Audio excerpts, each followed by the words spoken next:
तो लीजिए श्रीमान प्रेमाराम जी खोकर, जो राष्ट्रीय लोकतांत्रिक पार्टी की प्रवक्ता की एक मजबूत आवाज है, आपके कर कमलों से हनुमान जी भाई साहब का भव्य स्वागत।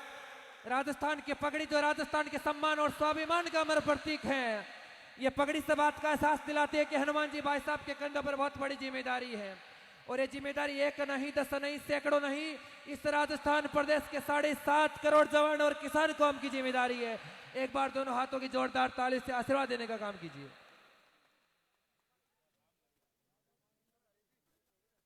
अब एक बड़ी माला के साथ इस मंच पर मौजूद तमाम सरपंच साहब के कर कमलों से भाई साहब का भव्य स्वागत। श्रीमान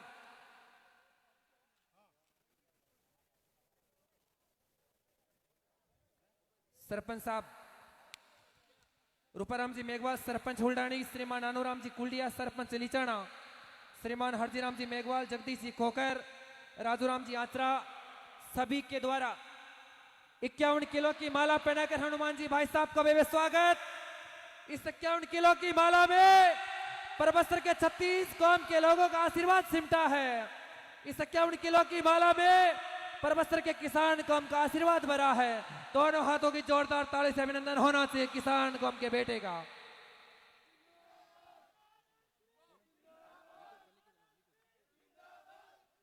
भव्य स्वागत। वीर माइड भौम राजस्थान इस पावन माटी पर, शेर राजस्थान की मैं अपनों के लिए सरपरा हो जाऊंगा, इंसानियत के नाम पे मकबरा हो जाऊंगा, और मेरी सूखी टहनियों पर हंसने वालों, जड़े अगर जिंदा रही तो फिर से हरा हो जाऊंगा। दोनों हाथों की जोरदार ताली से अभिनंदन होना चाहिए। और एक बार सभी शांति से बैठे, पीछे जितने भी साथी आवाज मत करो यार।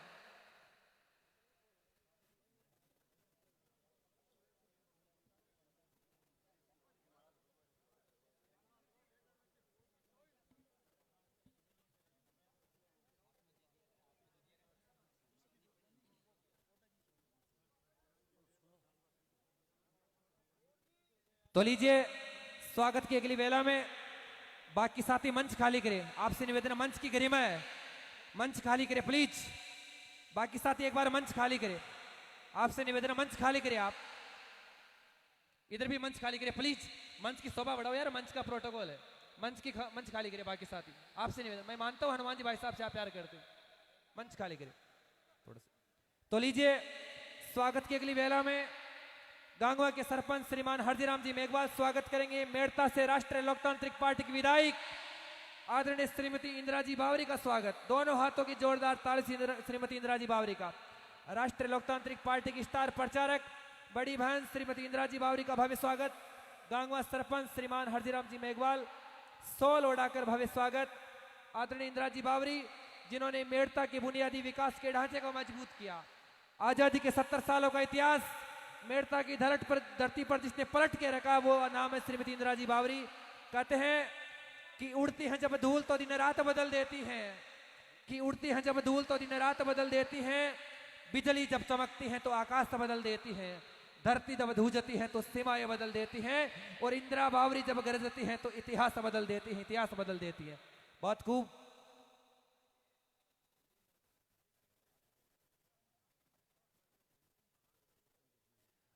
अब श्रीमान अब्दुल नहर साहब का स्वागत करेंगे खोकर सरपंच श्रीमान जगदीश जी।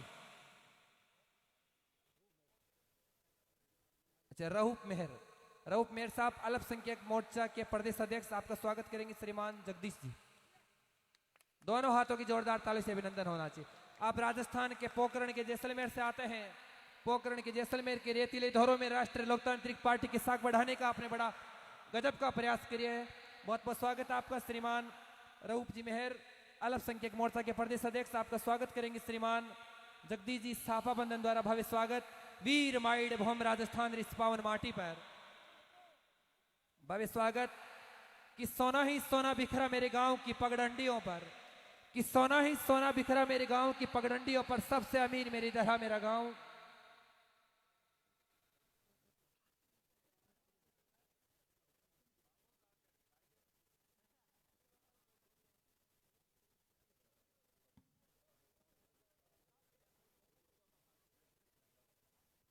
तो लीजिए बिना किसी विलंब के आज के इस कार्यक्रम को आगे बढ़ाते हैं। और सबसे पहले स्वागत उद्बोधन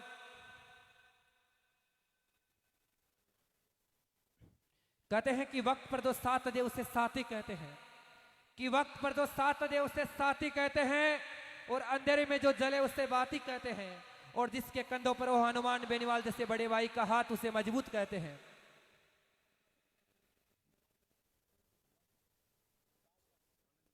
आनंद जी थ्योरी के द्वारा हनुमान जी भाई साहब को एक गिफ्ट,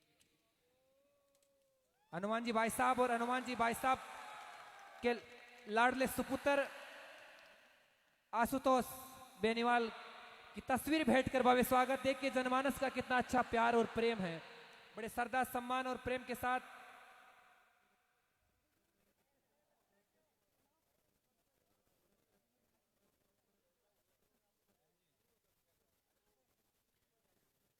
तो लीजिए भव्य स्वागत। कि सोले भी सर्द होंगे, हौसलों में फिर से उड़ान होगी, दुनिया सलामी देगी, कदमों में आसमान होगा। वो दिन दूर नहीं मेरे परबसर के भाइयों, जब इस राजस्थान की धरती पर किसान कौम और हनुमान बेनीवाल का राज होगा। बहुत सुंदर। तो लीजिए बिना किसी विलंब के वक्त की बेड़ियों की जकड़न महसूस करते हुए आज के इस कार्यक्रम के स्वागत उद्बोधन के लिए मैं श्रीमान प्रेमाराम जी खोकर को मंच पे सादर आमंत्रित करता हूं। श्रीमान प्रेमाराम जी खोकर, स्वागत उद्बोधन।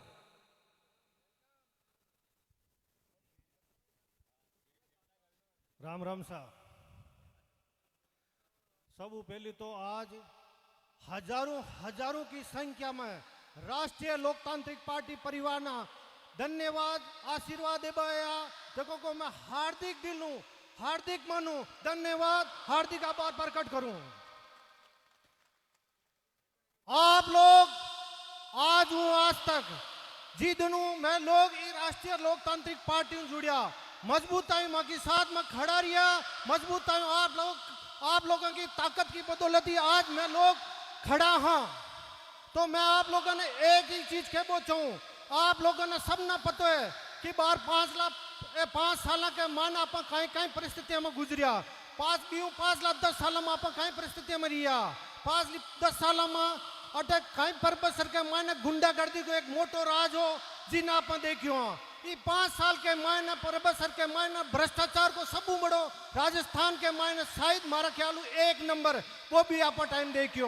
और आ लोगों कई परिस्थितियों के मायने खुद न खड़ा रखिया। ये लोग आरएलपी पार्टी का कार्यकर्ता ना आरएलपी पार्टी का परिवार ना पुलिस प्रशासन के द्वारा शासन के द्वारा जत्ती हुई बत्ती कोशिश कर अपन दबावा की कोशिश करी लेकिन मजबूत आई खड़ा रिया। आज राष्ट्रीय लोकतांत्रिक पार्टी परबसर के मायना मजबूत आई हूँ। राजस्थान के मायना एक खुद की अलग ही पहचान रखे कि परबसर के मायना राष्ट्रीय लोकतांत्रिक पार्टी का जब आप राष्ट्रीय लोकतांत्रिक पार्टी का मिनक मिलर कोई बात रखा तो लोग सुने कि वाकई में परबसर के मायने की भी उसके राष्ट्रीय लोकतांत्रिक पार्टी इतनी मजबूत है और भी को आप सबूत दियो। लोकसभा का चुनाव या लोकसभा का चुनाव के मायने क्यों सर के बराबर आप हनुमान जी बेनीवाल भाई साहब ने 40,000 वोटों जिता भेजा।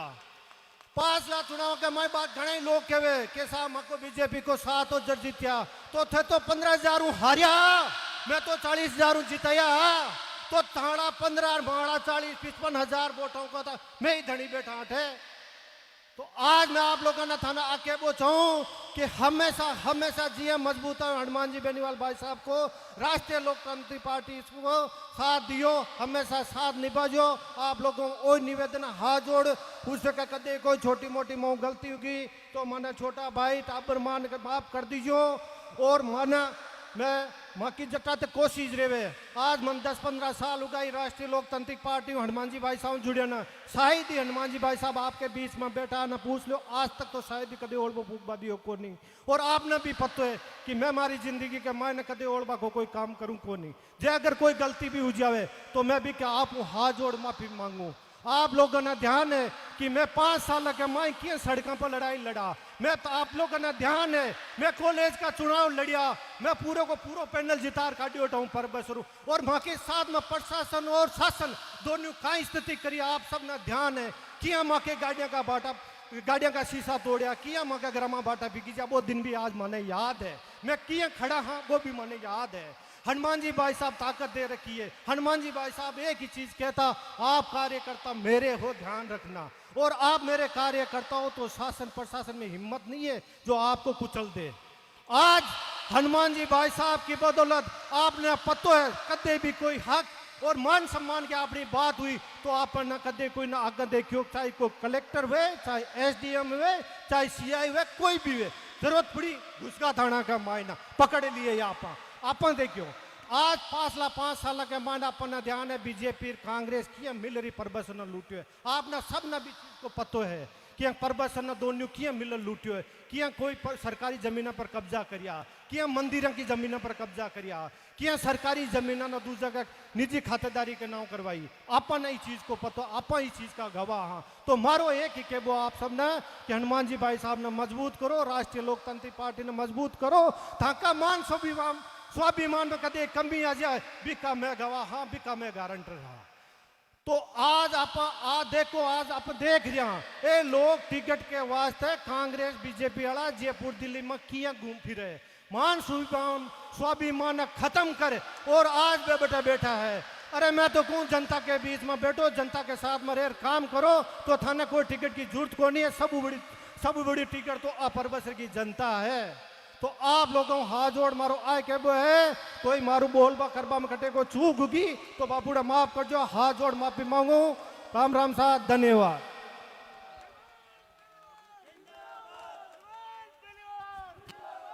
Thank you. तो लीजिए बिना किसी विलंब के उद्बोधन की अगली वेला में हमारे बीच मंच पर मौजूद राष्ट्रीय लोकतांत्रिक पार्टी की मेड़ता से विधायक आदरणीय श्रीमती इंदिरा जी बावरी, मैं चाहूंगा कि आप मुख्य मंच पे आए। कहते हैं कि यत्र नारिस्तु पूजन्ते रमन्ते तत्र देवता। आदरणीय इंदिरा जी बावरी के सम्मान में दोनों हाथों की जोरदार ताली से अभिनंदन होना चाहिए।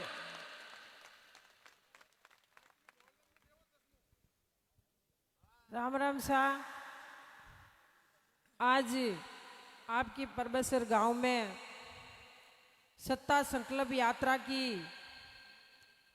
रैली में मंच पर विराजमान आपके सबके 36 कौम के लाडला नागौर सांसद हनुमान जी बेनीवाल साहब, सम्मानित मंच और सामने विराजमान सभी हमारे पिता तुल्य बुजुर्गों, नौजवान साथियों, माता और बहनों, प्यारे बच्चों। वैसे वोट हमेशा ही आवे और हमेशा यहाँ पर वोट भी देवो, पर आज तक जो अपने किसान, गरीब, दलित के साथ में जो अत्याचार रह रही है, भी के जिम्मेदारी कोई नहीं है। सिर्फ एक आदमी है, हनुमान बेनीवाल जी, आपके बीच में आवे और आपकी बात सुने और हमेशा ही 36 को हमने साथ लेट चाले। तो मैं सब आप वही निवेदन करनी चाहूं कि आप लोग अब की बार आरएलपी पार्टी को मजबूत करें और आने वाली टाइम में किसान का बेटा है जो मुख्यमंत्री बने, तो अपने किसानों को और 36 कौम को भलो हो सके। और मैं आज बावरी समाज की बेटी हूं, तो मैं बावरी समाज की बेटी आज मैं आपको बतानी चाहूं कि मारवाड़ विधानसभा में आज कोई भी दोनों पार्टियों ने एक बावरी समाज में कोई नेता नहीं मिला तो बावरी समाज को टिकट देवे और एमएलए बनावे। सिर्फ एक ही पार्टी है, आरएलपी पार्टी। और मैं हनुमान बेनीवाल जी को धन्यवाद देनी चाहूं कि पहली बार पार्टी बनाई और 36 को हमने टिकट दिया, साथ साथ बावरी समाज ने टिकट भी दियो और तन मन धन से आज एमएलए भी बनाया। उनको मैं धन्यवाद देनी चाहूं। तो मैं तो आपने वही निवेदन करनी चाहूं 36 कौम हूं कि आप लोग आने वाली टाइम में एक ही ध्यान रखना चाहिए कि पानी वाली बोतल के माथे आज भारी मतों बटन दबार और भारी मतों आपने आरएलपी को विजय करना है। धन्यवाद। राम राम। थैंक यू आदरणीय इंदिरा जी। इंदिरा जी जब मेड़ता से विधायक बने थे, उससे पहले का मेड़ता और आज का मेड़ता में आप देखना कितना फर्क है। आजादी के 70 सालों का इतिहास इस मेड़ता की धरती पर इंदिराजी बावरी ने बदल के रख दिया है। मेड़ता के बुनियादी विकास के ढांचे को मजबूत किया है। मेड़ता में चाहे बात सड़क सुरक्षा की हो, चाहे बालिका शिक्षा के समग्र उत्थान की बात हो, चाहे विद्युतीकरण के क्षेत्र की बात हो, चाहे मेडिकल जगत की बात हो, चाहे एजुकेशन की बात, तो आज मेड़ता विकास के नए आयाम को छू रहा है। निश्चित तौर से आप धन्य हो कि आपने इस मेड़ता की तकदीर और तस्वीर को बदलने का काम किया है। बहुत खूब वंदन और अभिनंदन। तो लीजिए थोड़ी सा मंच खाली करिए प्लीज, नेताजी आएंगे। अब उद्बोधन की अगली वेला में हमारे बीच मंच पर मौजूद उत्तरी भारत के सबसे बड़े किसान नेता और राष्ट्रीय लोकतांत्रिक पार्टी के सुप्रीमो, जिन्होंने 29 अक्टूबर 2018 को जब प्रदेश की राजधानी गुलाबी नगरी जयपुर के अंदर दोनों हाथ ऊंचे करके आशीर्वाद देने का काम कीजिए। 29 अक्टूबर 2018 को प्रदेश की राजधानी भगवान गोविंदराज की पावन भूमि के अंदर किसान कौम का भला करने के लिए एक राष्ट्रीय लोकतांत्रिक पार्टी के बीज का बीजारोपण किया और आज बीज के इस बीजारोपण को वटवृक्ष बनाने के लिए आप सभी सरदारी पधारी है। टीम हनुमान बेनीवाल की तरफ से आपका बहुत बहुत स्वागत। कहते हैं कि हनुमान बेनीवाल उस माटी का वृक्ष नहीं है जिसको नदियों ने खींचा है। अरे बंजर माटी में पलकर हनुमान बेनीवाल ने मृत्यु से जीवन खींचा है। आप पत्थर पर लिखी इबारत हो शीशे से कब तक तोड़ोगे? अरे हनुमान बेनीवाल मिटने वाला नाम नहीं, तुम कब तक रोकोगे, तुम कब तक रोकोगे। लीजिए श्रीमान हनुमान जी बेनीवाल कि युद्ध कहां तक पाला जाए, द्वंद कहां तक टाला जाए, तू भी है तेजाजी महाराज का वंशज, फेंक जहां तक भाला जाए।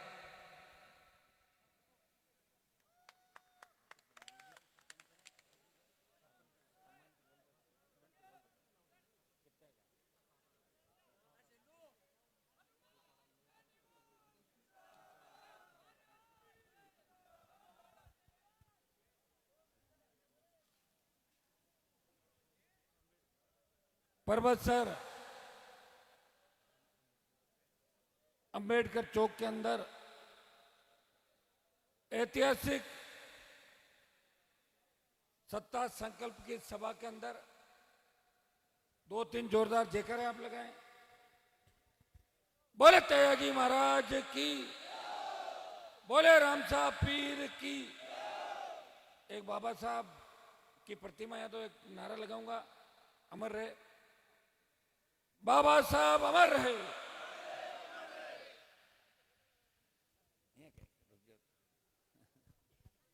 बीच में मत बोलो। पर्वत सर के अंदर जो आपने ऐतिहासिक कार्यक्रम आयोजित किया, मैं 4-5 घंटा देरी से पहुंचा, लेकिन आज का जो एक कार्यक्रम है, मैंने पहले भी यहां सभाएं करी, चुनाव के दौरान भी कार्यक्रम करा, लेकिन ये जो कार्यक्रम है ये ऐतिहासिक कार्यक्रम है और ये जोश देख के लग रहा है कि पर्वत सर में बड़ा बदलाव होगा। सत्ता का संकल्प लेके पर्वत सर के किसान के बेटे, सर्व समाज के नौजवान इस बार राजस्थान में व्यवस्था को बदलने के लिए पूरी ताकत के साथ, पूरे जोश के साथ हनुमान बेनीवाल के साथ खड़े। ऐसा जोश मुझे नजर आ रहा है। नहीं तो 8-5 घंटे आप इंतजार नहीं करते, पथराव कर देते हो, ये मैंने देखा सब जगह। पर्वत सर के अंदर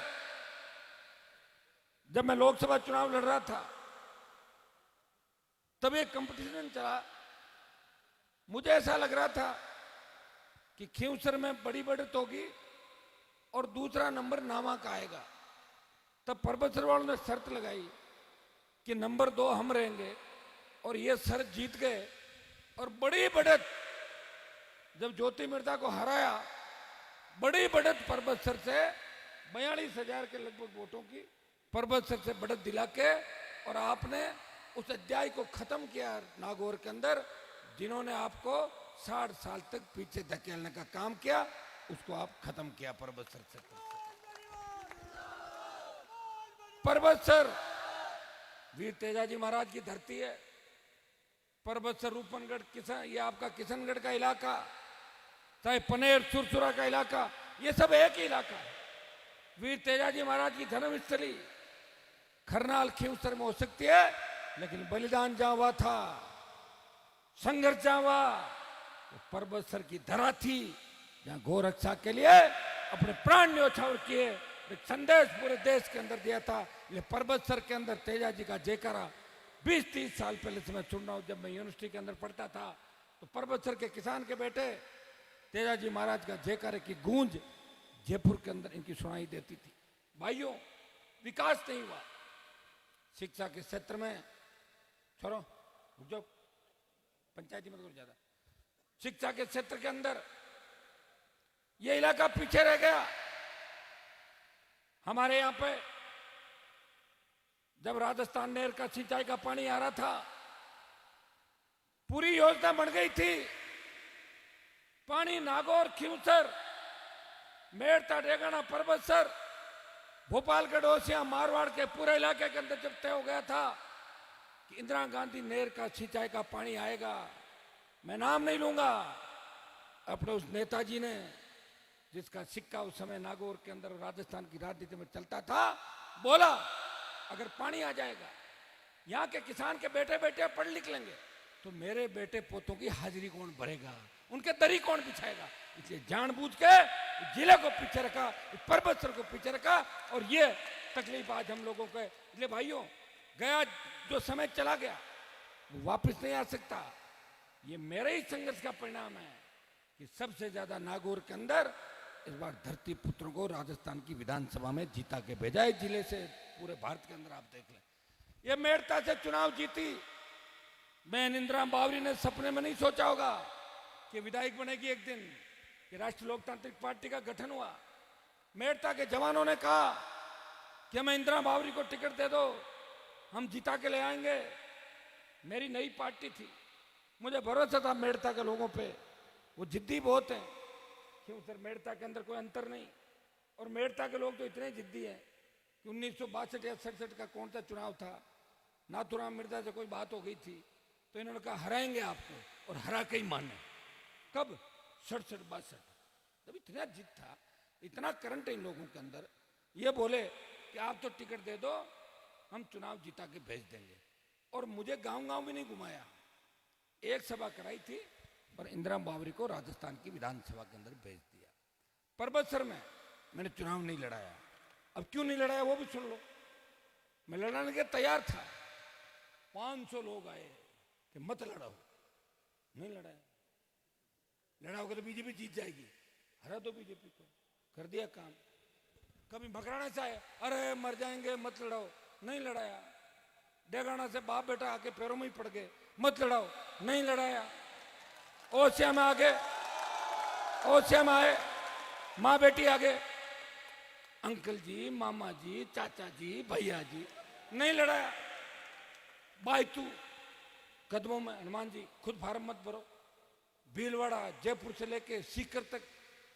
और मुझे भी लगा कि मुझे वोट ही तो मिल रहे हैं, मैं जीत नहीं रहा हूं, मैं हराऊंगा किसी न किसी को। खड़ा करता तो एक पार्टी हारती, तो मैंने कहा चलो सब लोगों की बात रख लेते हैं। मेरे अंदर ताकत थी, मैं 5 साल और लड़के राजस्थान को खड़ा कर सकता था। वीर तेजा जी की कृपा मेरे ऊपर। इसलिए भाइयों, पिछली बार मैंने पूरे राजस्थान का कहना माना। किशनगढ़, जहां सभी रामस्वरूप और ये लोग आए हुए, किशनगढ़ से 50 के करीब लोग आए, साहब चुनाव मत लड़ाओ। तो मैंने कहा जो लड़ रहा है उसे आरएलपी से लड़ा दो। बोले नहीं, वो तो निर्दलीय लड़ेगा। निर्दलीय लड़के और नीचे दलदल में चला गया। गया कि नहीं गया? 12-15 हजार दलदली और क्या है, चले गए। अरे मेरे से लड़ते तो 40 हजार तो आते कम से कम, नहीं किया। लेकिन जहां आपने कहा वहां हनुमान बेनीवाल खड़ा रहा। 3 विधायक जीते। जब सीटें लड़ाई नहीं तो वोट कहां से आते? वोट 9 लाख के करीब आए। 3 भी बड़ी बात है। एक किसान के बेटे ने पार्टी बनाई, पार्टी बना के आपको लड़ना सिखाया, बोतल का चिन्ह लेके आपके बीच आया, झंडे का रंग आपको दिया। और जब विधानसभा चुनाव हो गए, इस दरमियान कांग्रेस और बीजेपी ने चालाकी करी कि लोकसभा में लड़ नहीं ले। इसलिए मेरे ही नाम के किसी व्यक्ति को, ये जो अभी भाजपा में गई है नेत्री नागू कांग्रेस वाली, ये और बीजेपी के लोग पकड़ के लाए कि एक चिट्ठी लिख दो झूठी कि हमें बोतल का चिन्ह चाहिए। मुझे जानकारी नहीं थी, हमारी नई नई पार्टी थी, लोकसभा का सोचा कि लड़ेंगे कि नहीं लड़ेंगे, और उन्होंने बोतल का चिन्ह मेरा छीन लिया, कांग्रेस बीजेपी ने मिलकर। भाइयों, मैं संघर्ष की गाथा आपको बता रहा हूं। मेरे पास टायर आया, मैंने बच्चों को पूछा क्या करें बताओ, अपन चुनाव नहीं जीतेंगे, 3 लाख के करीब वोट नागौर में आ जाएंगे। तो इन्होंने कहा कि मोदी जी का साथ दो। आपने कहा मोदी जी से गठबंधन करो। गठबंधन हो गया मोदी जी से। गठबंधन करने के बाद नागौर का ठगों का एक अध्याय मैंने समाप्त कर दिया, गठबंधन करके खत्म किया एक अध्याय को। मैं दिल्ली गया, कई लोगों को पेट में दर्द हो गया, अरे यहीं क्यों बैठा है, तो मोदी के साथ बैठ रहा है, अमित शाह की मीटिंग के साथ बैठ रहा है। बच्चे रोज सोशल मीडिया पे कहते थे हनुमान जी आप तो मोदी की गोदी में बैठ के जाते हैं, आप तो मोदी की गोदी में हो, आप किसान विरोधी हो। किसान बिल आए, हरियाणा, पंजाब, उत्तर प्रदेश के किसान नेताओं ने मुझे कहा कि आप राजस्थान की उस धरती से आते हो जहां से वीर तेजाजी महाराज ने गौरक्षा के लिए 1000 साल पहले बलिदान दिया। हनुमान जी आज तक तो हरियाणा, यूपी और दिल्ली आप लोगों ने लड़ा था, इस राजस्थान का ऋण हम मानेंगे। आप किसान के बेटे हो, मोदी की सत्ता को छोड़ो और दिल्ली, जयपुर, NH-8 को जाम करो और आप अपनी ताकत को पहचानो। किसान कौम तकलीफ के अंदर है। भाइयों, मेरी पार्टी का गठन जय जवान जय किसान के नारे के साथ हुआ था। उस दिन मैंने वचन दिया था आपको, जब भी किसान को आवश्यकता होगी, जवान को आवश्यकता होगी, हनुमान बेनीवाल सत्ता छोड़ के सड़क पे मिलेगा। और वो वक्त आ गया था, मेरे बलिदान की आवश्यकता थी। मेरे बलिदान से और मेरी सादत से किसान कौम का सम्मान बढ़ रहा था। हनुमान बेनीवाल ने एक पल नहीं सोचा, NH-8 जाम किया और मोदी की सत्ता को ठोकर मार के अपने भाइयों के साथ 70 दिन सड़क पे बैठा। वो नागौर का सांसद था जिसके गीत अब लखनऊ तक बजते हैं। और लखनऊ और चंडीगढ़ के अंदर भी जब किसान कौम इकट्ठी होती है, एक बात कहती है कि उत्तरी भारत के अंदर अगर किसान कौम का कोई रखवाड़ा है जिसने सत्ता को ठोकर मारी, वो नागौर का सांसद हनुमान बेनीवाल है। और नागौर तेजाजी महाराज की धरती है। तो आपका मान सम्मान बढ़ाया कि नहीं बढ़ाया देश के अंदर? और मेरी भी कोई सीडी आ जाती तो बताओ ना, आप नहीं आई ना। पार्टियां तो नहीं बदली मैंने, सुबह दुपट्टा किसी का, शाम को किसी का, सुबह जा रहे हैं, अभी पता ही नहीं लग रहा। डेगना मैंने देखा बीजेपी कांग्रेस, बीजेपी कांग्रेस। मैं कह रहा हूं ये जब तक लिस्ट आ नहीं जाती भरोसा भी नहीं। और लिस्ट आने के बाद भी कोई बड़ी बात नहीं, रामनिवास जी फार्म उठा ले वापस, क्योंकि जांचें लगी है पीछे। ईडी 302 भी है, तुम्हें पता है सारी बात, मैंने बोला नहीं इतने दिन। तुम सारी जब बात खुलेगी तो बहुत आगे तक बात जाएगी, और आगे तक जाएगी नहीं, मैं पीछे पड़ जाऊंगा तो आगे तक जाएगी और सलाखों के पीछे भी जाएगी। जिस तरह मैंने पहले दूसरे नेताओं को जेल के अंदर डलवाया सलाखों के पीछे, मेरी आदत है, मुझे फालतू का टाइम नहीं मिलता। और कोई ये सोच ले कि हम हनुमान जी को डरा के राजनीति कर लें, उनकी गलतफहमी है। मैं मोदी और अमित शाह से नहीं डरा, उनकी ईडी सीबीआई से नहीं डरा। तो ये छोटे मोटे जो टटपुंजी घूम रहे हैं, उनसे मैं डरने वाला हूँ क्या? टटपुंजियों से इनको रगड़ के रख दूंगा नागौर के अंदर। 18 में 23 में चटनी बना दूंगा इनकी हर जगह, आप चिंता नहीं करें। लेकिन पर्वत सर में तो कोई ऐसी बात मुझे लगी नहीं। या तो आप जीता दोगे RLP को, जितनी संख्या दे के लग रहा है जीत रही है RLP। बताओ भाई, अरे मेरी बात सुनो, तुम्हारी इतनी बड़ी संख्या है, उसे देख के लग रहा है कि 70,000 से ज्यादा वोट पे RLP चल रही है अभी आज की तारीख में। क्या है जोश इतना? लेकिन वो 70,000 वोट में सर्व समाज का वोट है, सबका। ऐसे समझो ना कि एक ही समाज का है, सारे समाज है। जाट भी है, मेघवाड़ भी है, मुसलमान भी है, ब्राह्मण भी है, बनिया भी है, गुजर भी है, भील भी है, कुमार भी है, सुथार भी है। कोई भूल तो नहीं गया भाई? कोई जाति भूल गया तो बता दो, मैं ले लूंगा। है आप मात सुनो, आज सही है। एक मिनट रुको, माली समाज बड़ी संख्या में, नाई समाज का नाम आते तो फिर वो मामला उधर चला जाएगा कुचरा की तरफ। नाई समाज भी है जिन्होंने बलिदान दिया। हाँ, राजपूत समाज भी है, बिल्कुल है।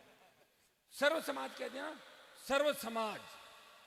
और ये राष्ट्रीय लोकतांत्रिक पार्टी सर्व समाज की पार्टी है। देखिए दोनों पार्टियों के अध्यक्ष कौन थे बीच में? हमारे समाज के थे, कांग्रेस के भी, बीजेपी के भी। फिर बीजेपी के हटे ब्राह्मण समाज से आके, लेकिन मेरी पार्टी का प्रदेश अध्यक्ष कौन है? शेड्यूल कास्ट का। दूसरी विधायक कौन है? शेड्यूल कास्ट की। 3 में से 2 शेड्यूल कास्ट, मतलब 75% पे चल रही मामला एससी का। ये राजस्थान में लोग कर नहीं सकते। भाइयों, मैंने मौका दिया, प्रयास किया। हाँ, ये सही है कि जितना आप मेरे से प्यार करते हो, जितना चाहते हो, उतना समय हो सकता है कि आपको मैं नहीं दे पाया। पहले मैं गांव गांव आ जाता था, अब आप कोशिश करते, मैं कोशिश कर रहा हूँ। पर बच्चर के हर गांव डाणी। कोविड के अंदर आपने देखा होगा 2 साल हमारे चले गए। किस तरह हमने इंसानियत को दम तोड़ते हुए देखा था, किस तरह जवान दम तोड़ रहे थे, और कोविड में कितने लोग चले गए। कौन जिम्मेदार था कोविड के लिए, बताओ मुझे? बीजेपी। अगर प्रधानमंत्री जिस दिन कोविड का पहला पेशेंट आया उसी दिन इंटरनेशनल फ्लाइटों पे रोक लगा देते, कोरोना नहीं फैलता। लोकसभा चलाई 2 महीने तक, और मोदी जी का भाषण सुनूंगा उस समय का। बोला भाइयों सुनो, हम भाई नए नए थे गठबंधन एनडीए के अंदर, तो मोदी जी बोले चिंता ना कर, 150 करोड़ का देश, कोविड नहीं आएगा यहाँ, आने नहीं दूंगा कोविड को। हमने जो ऊपर बात हुई होगी इनकी कहीं के प्रधानमंत्री कोई बात, और ऐसा कोविड आया कि मंत्री चले गए, सांसद चले गए, और हमारे जैसे कई दर्जन जाते जाते बच गए, चले गए थे। लेकिन आपकी दुआएं थी, सेवा करनी थी आपकी। ये गलती किसकी थी? दिल्ली की सरकार की। फिर गलती किसकी थी? राजस्थान की सरकार की। फिर झगड़ा क्या हुआ? बीजेपी कह रही कांग्रेस ठीक नहीं करे, कांग्रेस कह रही बीजेपी ठीक नहीं, इसमें ही झगड़ा कर लिया। रेमडेसिविर मिलेगा कि नहीं मिलेगा, इंजेक्शन उसी को देंगे। नावा के अंदर ये बैठे हैं भूरजी और सारे, नावा में तो एमएलए ने ये कर दिया, इंजेक्शन लगाने से पहले पूछते थे तूने कौन सी पार्टी को वोट दिया, बोले वोट देगा कांग्रेस को, तब लगेगा, नहीं तो नहीं लगेगा, एकदम तोड़वा देते थे उसको बेड के ऊपर। ये स्थिति नावा के अंदर थी। एसडीएम था आपके कुचामन में। हाँ, बताओ कितना बड़ा बेईमान था वो आदमी। अंदाज लगा लो कि किस तरह लोगों को मरते हुए भी, कहते ना भाई मरते हुए लोग ईश्वर को याद करते हैं। मरते हुए लोगों से उसने कहा कि तुम वोट दोगे कि नहीं दोगे। वोट नहीं दिया, इंजेक्शन नहीं दिया, देगा कि नहीं देगा सही। मतलब इस तरह भी गुंडागर्दी चली मेरे भाइयों राजस्थान के अंदर। सेकंड लेयर के अंदर ऑक्सीजन सिलेंडर के अभाव के अंदर दम तोड़ा बच्चों ने। नौजवान चले गए। कई जगह देखते हैं आजकल, देखते हुए पूछते हुए डर लगता है। कई जगह इतना आपको हम ये तो नहीं भाई कंप्यूटर से भी बढ़ के, कई जगह जाते हैं कोई आदमी नहीं दिखता तो सोच रहे हैं इधर उधर गया कि ये पूछ रहे हैं वो कहाँ है, पता लगे वो तो कोविड में चला गया था, तो बेइज्जती और हो जाए, इसलिए चुप रहते हैं, पता करते हैं धीरे से क्या है, क्या ठीक है सर, हाँ ठीक, पता नहीं चल रहा। इतने आदमी चले गए भाई, परिवार के परिवार उजड़ गए। देखा आपने, गलत तो नहीं कह रहा हूं। और कोविड में ऐसी स्थिति आई थी, जब कोविड में दम तोड़ दिया किसी ने तो घरवालों ने हाथ नहीं लगाया कि कोविड फैल जाएगा, वहीं दाह संस्कार कर दो। कैसा खौफनाक मंजर इस देश ने देखा था। हाँ ये सही है, वो वैश्विक महामारी थी, विश्व की बड़ी महामारी थी, लेकिन हिंदुस्तान में रोकने के प्रयास नहीं हुए, बातों से ही काम चलाया। ईश्वर की कृपा करने से काम नहीं होता, ईश्वर की कृपा के साथ मेहनत भी करनी पड़ती है। पेट्रोल डीजल कितने रुपए देते हो आप बताओ मुझे। तो उस समय ये थोड़ी देखते हैं बीजेपी का कार्यकर्ता है कांग्रेस का जब जेब में देते, पूछते हैं क्या कोई, जब 100 रुपए दे रहे हो ना। और 2014 में जब प्रधानमंत्री बने मोदी जी, तो 14 में पेट्रोल डीजल की कीमत थी 55 या 60, क्या थी कीमत साहब, 55-60, बढ़ के 100 हो गई। मैंने लोकसभा में एक मेरा टोल का सवाल था, मैंने कहा टोल माफ करो। उनके मंत्री कह रहे हैं अगर 7 स्टार होटल में खाना खाओगे तो बिल 7 स्टार का देना होगा, और ढाबे पे खाओगे तो ढाबे का देना पड़ेगा, अच्छी रोड पे चलोगे तो टोल देना पड़ेगा, और नहीं तो खच्चर खच्चर ऐसी रोड पे चलो। और महंगाई अगर बढ़ गई तो गाड़ी मत खरीदो, पैदल चलो। बताओ किस तरह की बातें आप कह रहे हो। भाइयों, हमारे राजस्थान के अंदर तेल निकल रहा है, रिफाइनरी इनकी लड़ाई के अंदर, बच्चों जाओ मत उठकर, रुक जाओ 2 मिनट बैठ जाओ सारे। रिफाइनरी इनकी लड़ाई के अंदर उलझ गई। रिफाइनरी का कितना, इस लड़ाई के अंदर उलझने से हमारा कितना रेवेन्यू गुजरात चला गया, हजारों करोड़ रुपए हमारे थे। हमारे बच्चों को रोजगार नहीं मिल रहा, वहां रोजगार बाहर के बच्चों को मिल रहा है, वो बच्चा ही देश के। लेकिन जिनकी जमीन गई, जहां प्रदूषण हो रहा है, जहां गैस, कोयला, तांबा, चांदी, टंगस्टन डेगाना के अंदर निकल रहा था, उस पे कब्जा हमारा हो, रोजगार हमारे बच्चों को मिले, जमीनें हमारी, प्रदूषण हमारे और रोजगार दूसरों को, फिर कैसे बेरोजगारी मिटेगी? कौन चिंता करेगा आपकी? बताओ मुझे। हनुमान बेनीवाल चिंता कर रहा है कि स्थानीय इकाइयों में 80% रोजगार उन लोगों को मिले जो स्थानीय हो, उस इलाके के बच्चे, उनको रोजगार मिले। ये बात किसने कही? मैंने कही। टोल मुक्त हो। कांग्रेस बीजेपी कभी नहीं कहती टोल मुक्त हो। अगर जब एक किसी से बयान भी सुन लो तो मुझे बता देना। एक ही व्यक्ति कहता है कि टोल मुक्त राजस्थान हो। पेट्रोल डीजल की बड़ी कीमतें, डीटी ऑफिस में रजिस्ट्रेशन कराने जाएंगे गाड़ी का, अलग से पैसा लगेगा। सेस टैक्स, 3 लेयर का हम टैक्स दे रहे हैं, क्यों दे टोल? सशक्त लोकायुक्त। मैं एक रिपोर्ट पढ़ रहा था लोकायुक्त की। लोकायुक्त नाम तो आपने सुना होगा, लेकिन लोकायुक्त का काम क्या है ये भी जान लो आप। लोकायुक्त का काम है कि सरकार की सारी बातों का ध्यान रख के, और मुकदमा दर्ज नहीं कर सकता, उसके पास पावर नहीं है, और वो सरकार को ही लिखता है। कोई आदमी अगर मुझे लिखे कि हनुमान जी मैं आपके खिलाफ मुकदमे की परमिशन चाहता हूं, मैं दे दूंगा क्या? कोई नहीं देगा ना। तो लोकायुक्त सीएम को रिपोर्ट करता है पिछले 15 साल में 12 से 15 एफआईआर वसुंधरा और गहलोत के खिलाफ करने की सिफारिश लोकायुक्त करता है। किसको? मुख्यमंत्री को, कि ये मैं सिफारिश करता हूं। करता किसको? सीएम को, खुद को। तो सीएम थोड़ी देगा। इसलिए हम चाहते हैं कि सशक्त लोकायुक्त हो, स्वायत्त एकदम, फ्री, शिकायत वो रिपोर्ट दर्ज करने की सिफारिश नहीं करे, वो रिपोर्ट दर्ज करे और वारंट निकाले और गिरफ्तार करके सलाखों के पीछे डाले। ये सशक्त लोकायुक्त है। ये नहीं राजस्थान के अंदर मिलाजुली का खेल है।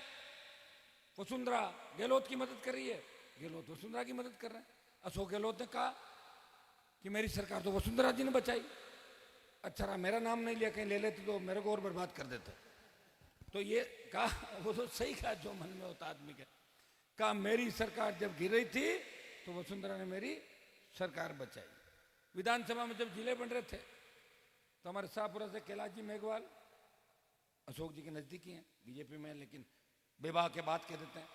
तो जब जिलों की घोषणा कर रहे थे सीएम, तो कैलाश जी की नजर नहीं पड़ी, तो सीएम ने 2-3 बार कहा, अरे सुनो सुनो कैलाश जी सुनो, आपके शाहपुरा की घोषणा करता हूं, ठीक है मेरा जिला बन गया।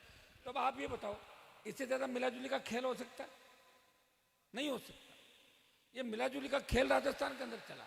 मैं नहीं कह रहा हूं कि किसी को ओबलाइज करना हो तो कर दो, काम कर रहा तो कर दो। अभी काम तो मेरे भी हुए 4-6 महीने में हुए। क्यों? इसलिए हुए कि हनुमान जी को पटाने की कोशिश की गई दोनों पार्टियों द्वारा, कि हनुमान के काम करो, किसी न किसी पार्टी के पट जाएगा और उसके गठबंधन कर लेगा। इसलिए जो भी कागज दिल्ली जाता ये सो जाता, राजस्थान सरकार में जाता ये सो क्या जाता। मैं नहीं गया, मेरा कागज जाता था। मैं जाता तो यहां कैसे खड़ा रहता? फिर बताओ, मैं गठबंधन कर लेता, कौन मना करा? एनडीए और दूसरा तथाकथित आईएनडीए, दो है देश के अंदर। 2 दड़ों में देश की राजनीति बटी हुई है, लेकिन हनुमान बेनीवाल की नई आरएलपी पार्टी दोनों दड़ों के साथ नहीं है। वो अकेले किसान की जय जयकार कर रहा है लोकसभा के अंदर और राजस्थान की विधानसभा के अंदर।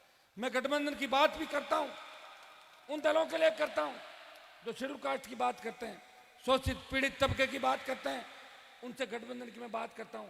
मैं सबके नाम लेता हूं, लेकिन मेरी पार्टी का तो कोई नाम ही नहीं ले रहा। लेते हैं दूसरे नेता? नहीं लेते। मैं लेता हूं क्योंकि मेरा मन बड़ा है। जो नाम नहीं ले रहे हैं उनको तो यहाँ दुकान चला के वापिस भाग छूटना है, इसलिए वो नहीं कह रहे हैं। मुझे ये रहना आपके बीच, इसलिए मैं चाहता हूं कि मेरा परिवार बड़ा बने, कांग्रेस बीजेपी को हराने के लिए और ताकतें जुटे राजस्थान के अंदर। जिस तरह 18 के अंदर 80 लाख वोट आया था, मैं चाहता हूं कि इस बार वो वोट 1.5 करोड़ से ज्यादा आए। 4 करोड़ वोट पोल होगा और 1.5 करोड़ से ज्यादा वोट अगर कांग्रेस बीजेपी के खिलाफ जाता है तो हंग असेंबली आएगी, सरकार किसी की नहीं बनेगी। और जब किसी की नहीं बनेगी तो किसकी बनेगी? आरएलपी की। और आरएलपी के बिना नहीं बनेगी। एक पत्रकार मुझे पूछ रहा था कि अगर सपोज करो कि आपके बिना सरकार नहीं बने, तो मैंने कहा सपोज किया हुआ ही है, हमारे बिना नहीं बने तो या तो वापिस चुनाव होंगे और या हम खुद ही सत्ता के अंदर होंगे। तो तय है, उसमें क्या पूछना है।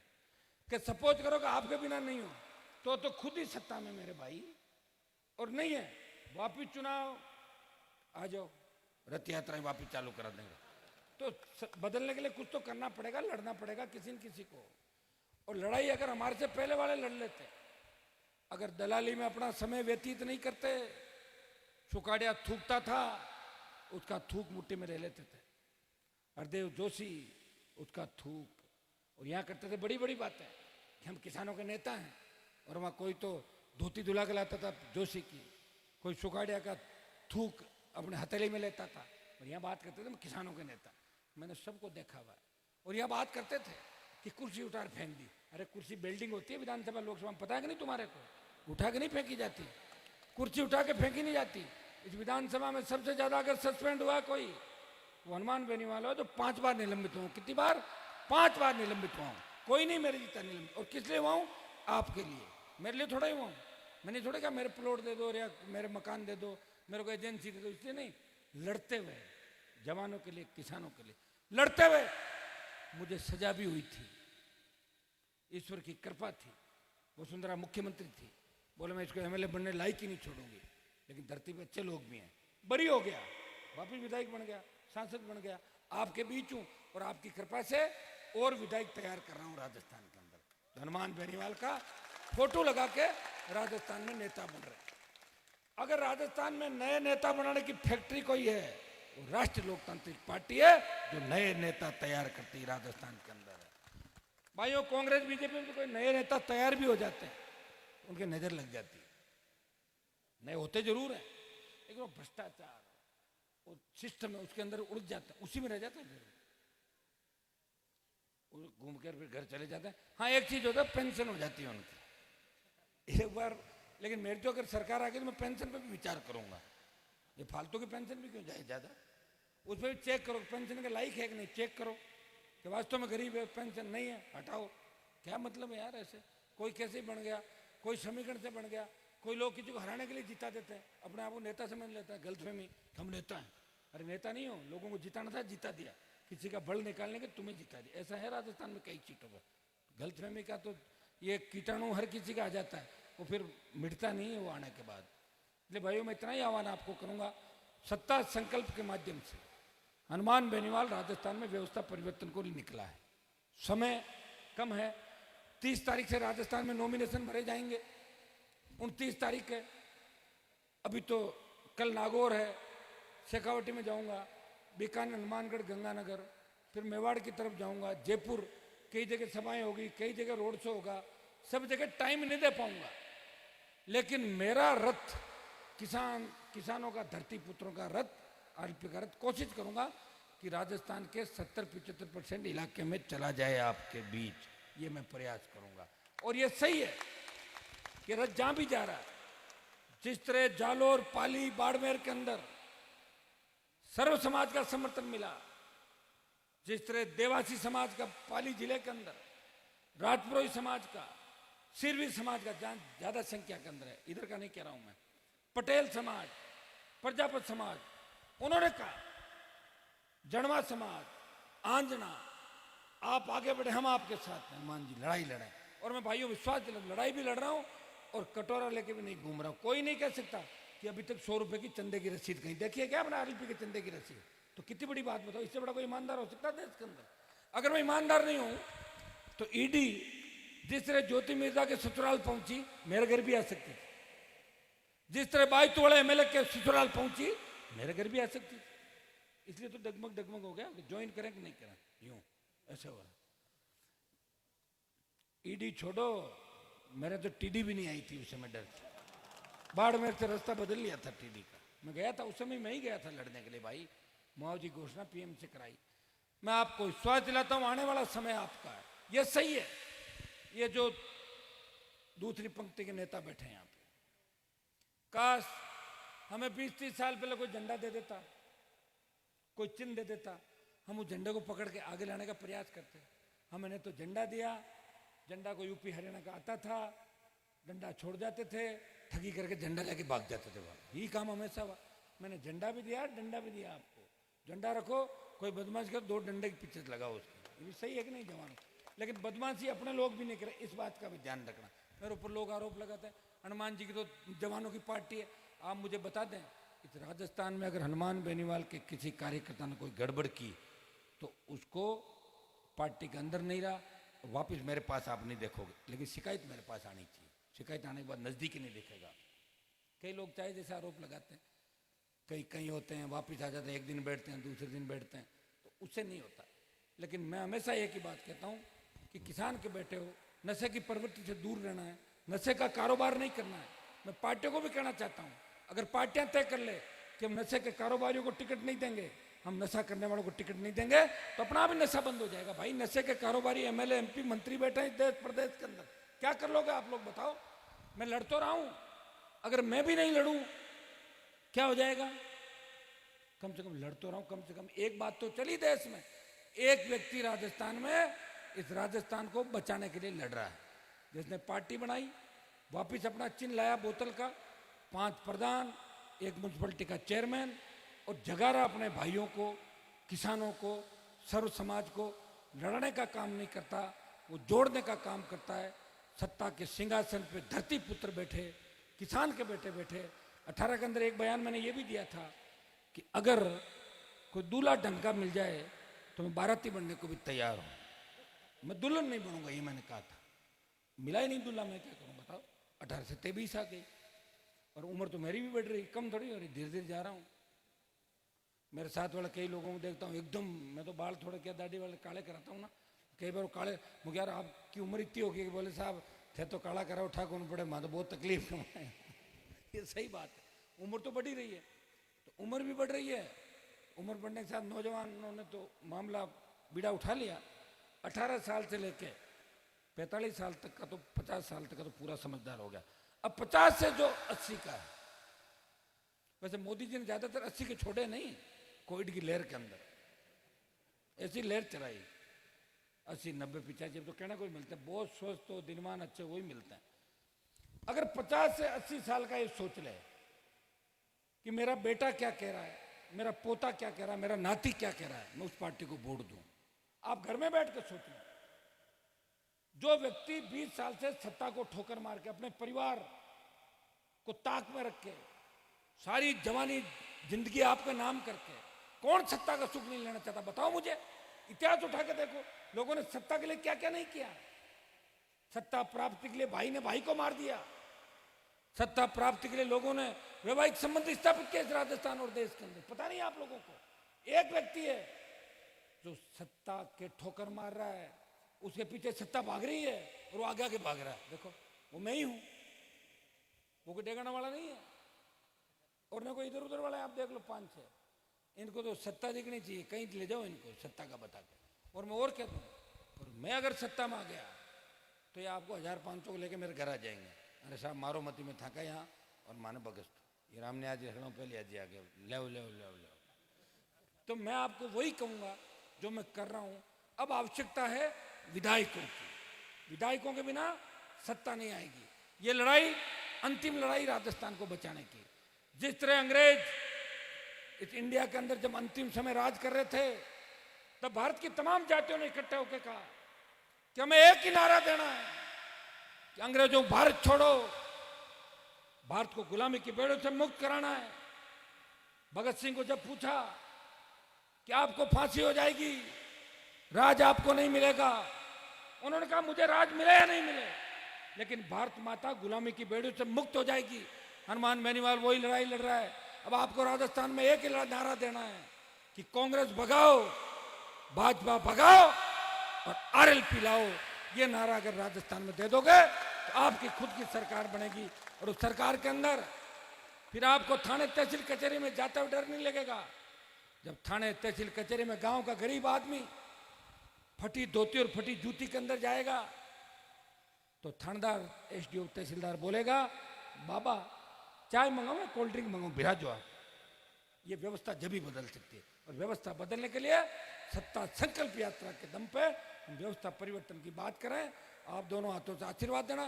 परबतसर सीट निकल गई, मतलब हमारी संख्या 70+ हो गई। निकल जाएगी क्या? कैंडिडेट आपको पूछ के दूंगा, चिंता मत करो आप। अभी तो आप ये मत सोचना कोई कैंडिडेट तय हो गया। जो जीता हो और जीताऊ के साथ टिकाऊ और नहीं जीताऊ मेयर नाडजी हमेशा कहना जो चिंता करनी पड़े बहुत ज्यादा है भाई, मेहनत करके लाते हैं फुर भागे। उस समय देखा हम सरकार गिनते टाइम किस तरह देखा, जीताऊ टिकाऊ। और मुझे पूरा भरोसा है कि पर्वत सर के अंदर जितने भी मेरे कार्यक्रम हुए, चाहे जयपुर की रैलियां हुई, चाहे बजरी माफिया के खिलाफ आंदोलन हुए, पर्वत सर के हजारों नौजवान किसान के बेटे अपने अपने साधनों से दुख तकलीफ पाके हनुमान बेनीवाल को मजबूती देने के लिए हमेशा आगे खड़े रहे। मैं तेजा जी के भक्तों को आश्वस्त करना चाहता हूँ, राम साहब पीर के भक्तों को आश्वस्त करना चाहता हूँ, आप चिंता नहीं करें, 10 मिनट मनन करें, सोचें, एक एक वोट आरएलपी को पटके। तय है इस बार सरकार आपके बिना नहीं बनेगी और आप बड़ी बात नहीं सबसे बड़े दल के रूप में भी आरएलपी उभर के राजस्थान के अंदर आ सकती है। ऐसे समीकरण राजस्थान के अंदर बनेंगे, ये समीकरण ऊपर वाला बनाएगा। आगे कितनी का हमारी परीक्षा लेगा इस बात का भी हमें सोचना है। मैं आप सबको धन्यवाद दूंगा, पुणे नौजवानों का, किसानों का, और बाजार के अंदर जो ऐतिहासिक बस स्टैंड पे आपने कार्यक्रम कराया, पूरे आयोजनकर्ताओं को, प्रेम जी, सारी जो टीम बैठी है, डेगाना की सारी टीम, नामा कुचामन की टीम, ये रामेश सर और ये सरपंच लोग जो बैठे मेरे आए हुए, कुछ नाम ले लो नहीं सारे नाराज हो जाएंगे, रूपाराम जी, मेघवाल, सरपंच उल्डानी, नानूराम जी कोडिया, सरपंच मारे लिचाना, अर्जीराम जी मेघवाल सरपंच गांगवा, जगदीश जी खोकर सरपंच साहब, राजूराम जी आंचरा सरपंच बादवा, पोकर राम जी डारा, रुणीजा गोवर्धन जी जाजोरिया मंगलाना, इकबाल शेरानी साहब पर्वत सर, आनंद सैन पर्वत सर, अर्जीराम जी किनौदिया पूर्व सरपंच उल्डानी, आसुराम जी आंचरा उप सरपंच बादवा, रेड सरपंच साहब विजय जी गोदारा,